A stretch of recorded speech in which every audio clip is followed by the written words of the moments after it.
I have been thinking about when I should tell this story. I have had it on my mind for 3 weeks, ever since it happened, and honestly, I am still not sure if I am the right person to tell it, but I can't keep it to myself anymore. My name doesn't matter. Where I am from doesn't really matter either. What matters is what happened to me on Tuesday afternoon. The day I took what should have been a simple shortcut through a hotel basement ended up somewhere that still doesn't make sense when I think about it. It started so normally. I was running late to a business meeting at the downtown convention center. I had parked in the basement of the Grand Meridian Hotel, one of those mid-tier chain hotels that look identical across the country. I figured I could cut through the hotel, pop out the side entrance, and save myself a 5-minute walk. The moment I opened the basement door, I should have known something was off. The smell was the first sign. Not unpleasant, that's the thing that gets to me. It wasn't like rot or decay. It smelled like, how do I describe it? Like air that has been recirculating through the same HVAC system for 3 decades without ever touching the outside air. Synthetic, preserved, and wrong. The hallway stretched in both directions, lined with beige doors and sequences that didn't make logical sense. I remember counting them mentally as I walked. Door 742, 739, 745. The numbers were just random, like someone had decided that the standard numbering system 1, 2, 3 was too boring. The carpet felt like it had never been walked on. I know that sounds strange, but I have walked in enough office buildings to know what carpet feels like after years of foot traffic. This carpet had the texture of something preserved in amber, plasticky, unnatural. But here's what really got my attention. The fluorescent lights above were humming. Not the normal hum you get from most fluorescent fixtures. This was a specific pitch, almost melodic. I found myself tracking the rhythm of it as I walked. Hum, hum, hum. I told myself I was being paranoid. Hotels are hotels, right? They all have hallways. They all have lighting. There's nothing inherently wrong about any of this. By door 17, I started paying closer attention to the wall. I'm not sure why exactly. Maybe it was the constancy of the humming, or maybe my brain was looking for something, anything that didn't fit the template of normal hotel hallway. That's when I noticed the photographs. At first, I thought they were just the standard hotel decor. You know the type, generic landscape paintings or abstract art that's meant to be inoffensive and forgettable. But as I got closer, I realized these weren't paintings at all. They were photographs. Actual photographs pressed against the wall between the doors. They were blurred, not like the intentional artistic blur you see in some photography, more like photographic distortion. The kind of blur you get if you held a camera in slightly trembling hands and the shutter was too slow. And they were all of the same person. Me. I stopped walking, just completely froze in that hallway, my heart doing something weird in my chest that I can't quite explain. I was looking at photographs of myself printed and mounted on the wall of this hotel corridor that I wandered into 5 minutes ago.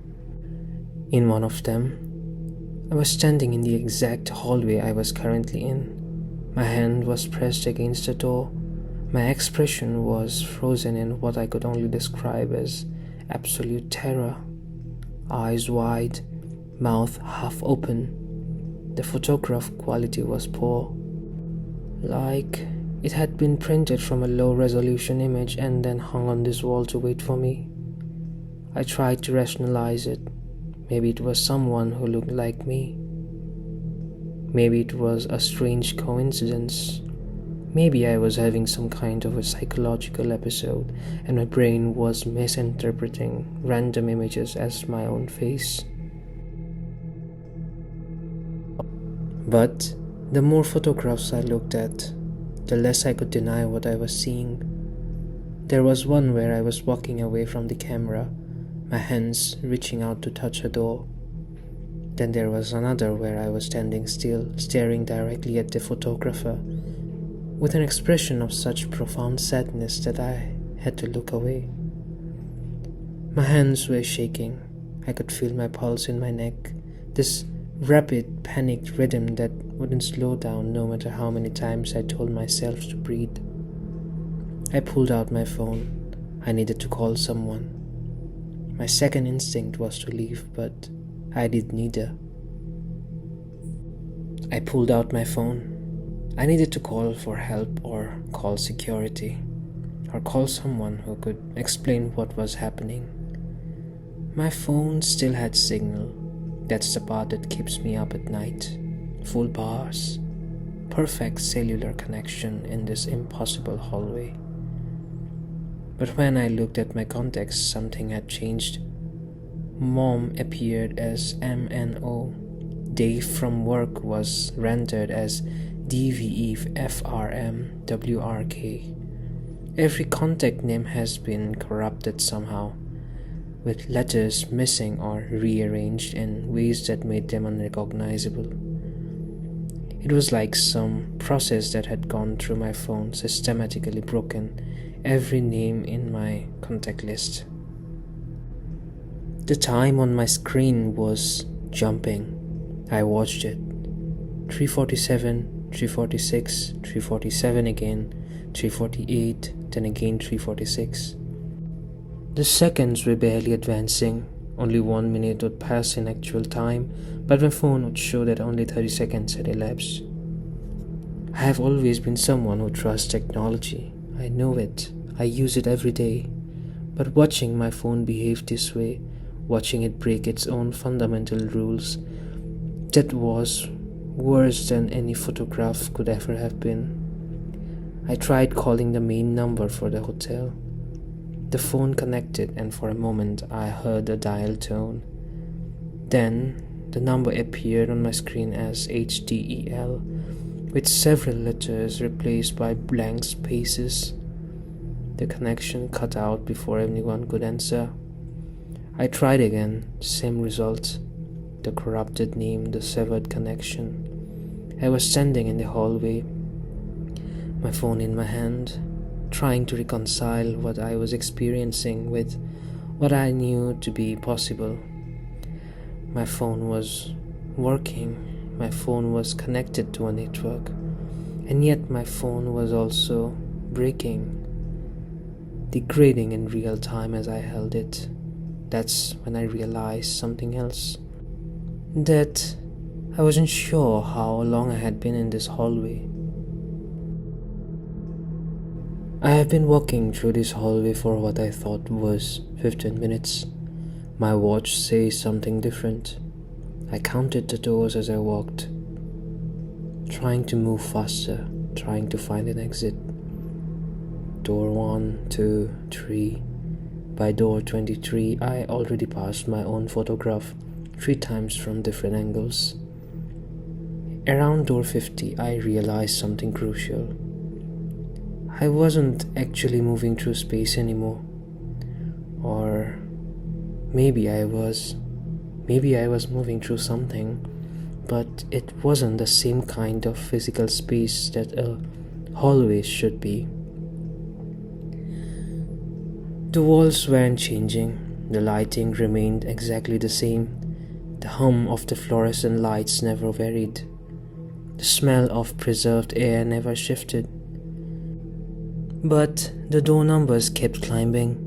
147, 203, 512, 899.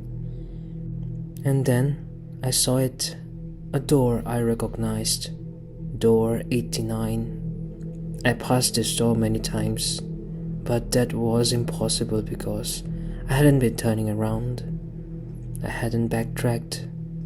I had been walking in a straight line through an impossibly long corridor, and somehow I had ended up back where I started. Except when I looked at the door more closely, I realized it wasn't the same door at all. This was a different door 89, and what I was beginning to understand was an infinite series of doors all numbered the same. I tried to count how many times had I passed door 89. At what point did repetition become infinite? My legs felt heavy, not tired. I hadn't been walking that long. Heavy in a way that suggested they were becoming harder to move, like they were being pulled down by something I couldn't see. When I looked at my hands, I noticed something that made my stomach turn. They were slightly translucent, not completely see-through, but if I held my hand up to the fluorescent light, I could see the light passing through my skin, not around it, through it.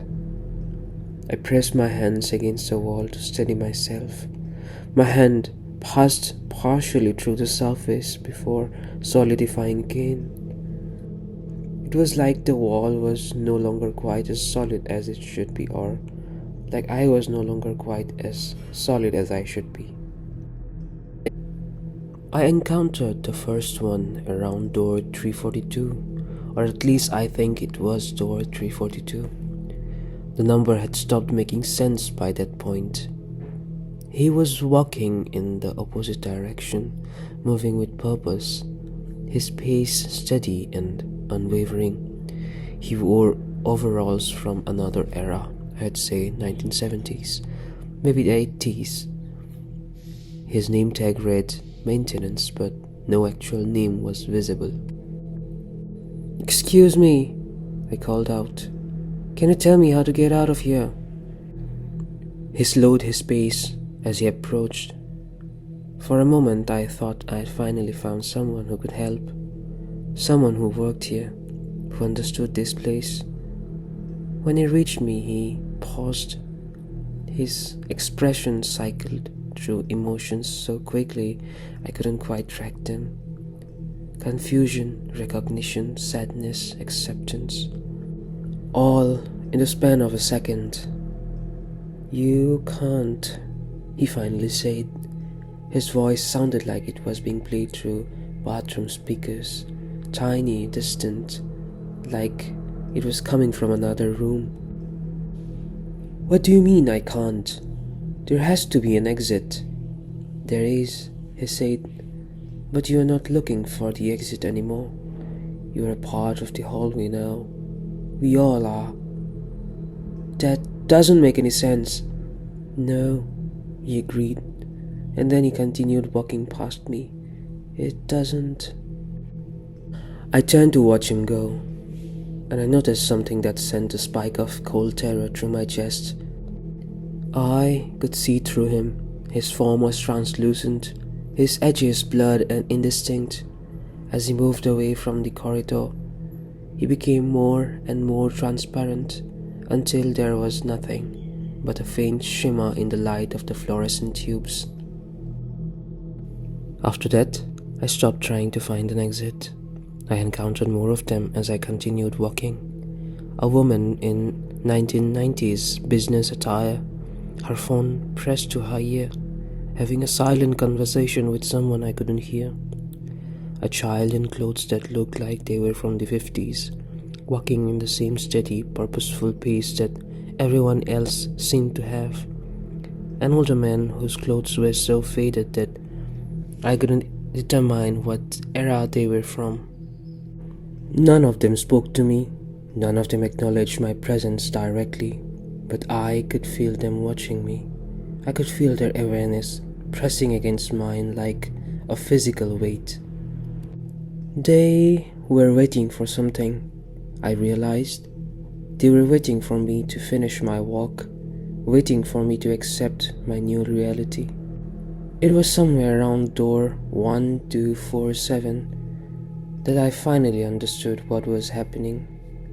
My body was changing. My hands had become almost entirely translucent now.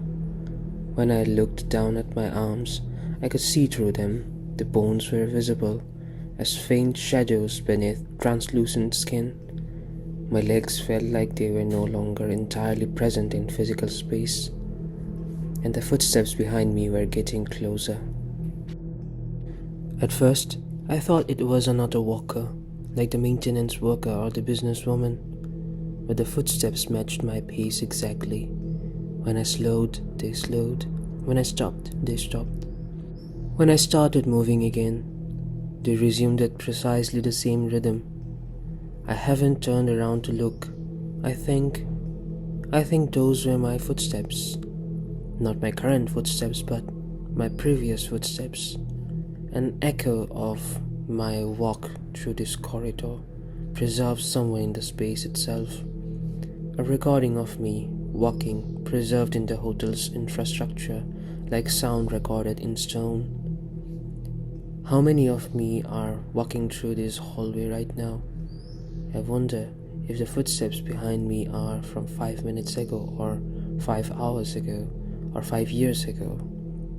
I wonder if time even means anything in this place. I continue walking.